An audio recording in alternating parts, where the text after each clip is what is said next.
Hello दोस्तों, जय कृष्णा, राधे राधे, जय श्री कृष्णा। आज सुनाने जा रही हूँ मैं जगन्नाथ जी की रथ यात्रा। श्री जगन्नाथ जी की यात्रा में भगवान श्री कृष्ण के साथ राधा या रुक्मणी नहीं होती, बल्कि बलराम और सुभद्रा होते हैं। उनकी कथा कुछ इस प्रकार प्रचलित है। द्वारिका में श्री कृष्ण रुक्मणी और राजमहर्षियों के साथ शयन करते हुए रात निद्रा में अचानक राधे राधे बोल पड़े। महारानियों को आश्चर्य हुआ। जागने पर श्री कृष्ण ने अपना मनोभाव प्रकट नहीं होने दिया, लेकिन रुक्मणी ने अन्य रानियों से वार्तालाप की। सुनते हैं कि वृंदावन में राधा नाम की गोकुमारी है, जिसको प्रभु ने हम सबकी इतना सेवा निष्ठा भक्ति के बाद भी नहीं भुलाया है। राधा की श्री कृष्ण के साथ रहस्यमय रासलीलाओं के बारे में माता रोहिणी भली प्रकार जानती हैं। उनके जानकारी प्राप्त करने के लिए सभी महारानियों से अनुरोध है और विनती है कि सबसे पहले माता रोहिणी ने टालना चाहा, लेकिन महारानी ने हट नहीं करने पर भी ठीक है, सुनो, सुभद्रा को पहले पहरे पर बिठा दो, कोई भी अंदर न जाने पाए, भले ही बलराम या श्री कृष्ण ही क्यों नहीं हो।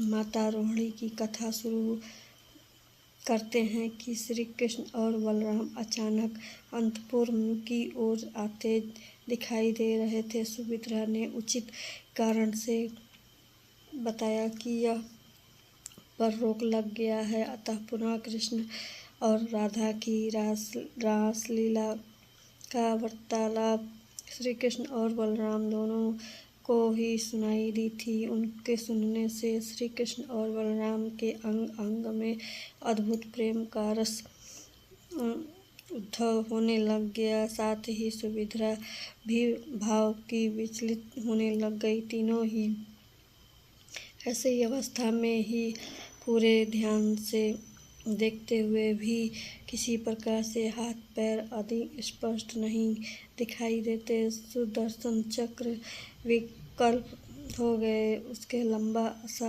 आकार ग्रहण कर लिया। यह माता राधिका के महाभाव का गौरवपूर्ण दृश्य था।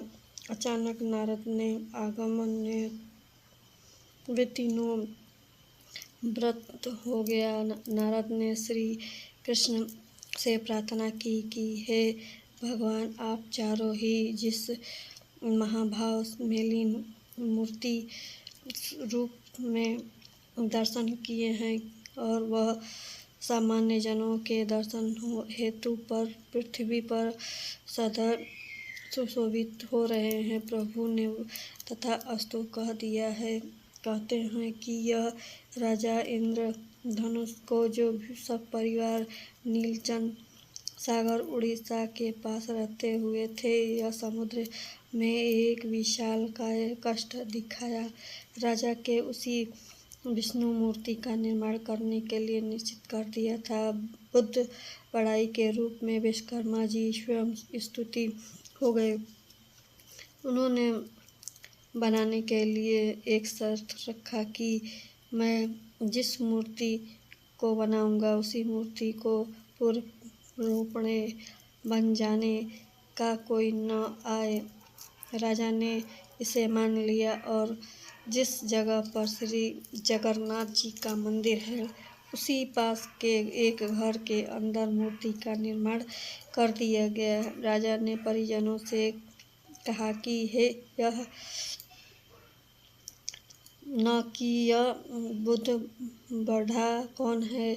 इस राजा ने खुलवाने का यह बहुत ही बढ़े ही नहीं किया मिला, जिसके द्वारा अर्धांग नियमित श्री जगन्नाथ, सुभद्रा और बलराम का काष्ठ मूर्ति वहाँ पर मिला। महाराज और रानियाँ दुख हो उठे। इस क्षण दोनों की ने आकाशवाणी सुनी थी, व्यर्थ दुखी मत हो, हम इसी रूप में रहना चाहते हैं। मूर्ति का दभ आदि और पवित्र स्थापित करवा दो। आज भी वे अपूर्ण और स्पूर्ण मूर्ति पुरी की रथ यात्रा और मंदिर में उपदेश से श्री कृष्ण और बलराम ने अलग अलग रथों पर बैठकर कार्रवाई की थी। माता सुमित्रा ने नगर भ्रमण की स्मृति के यह रथ यात्रा पुरी में हर वर्ष मनाई जाती है। दोस्तों, यह वीडियो पसंद आए तो प्लीज़ लाइक शेयर ज़रूर करिएगा। धन्यवाद।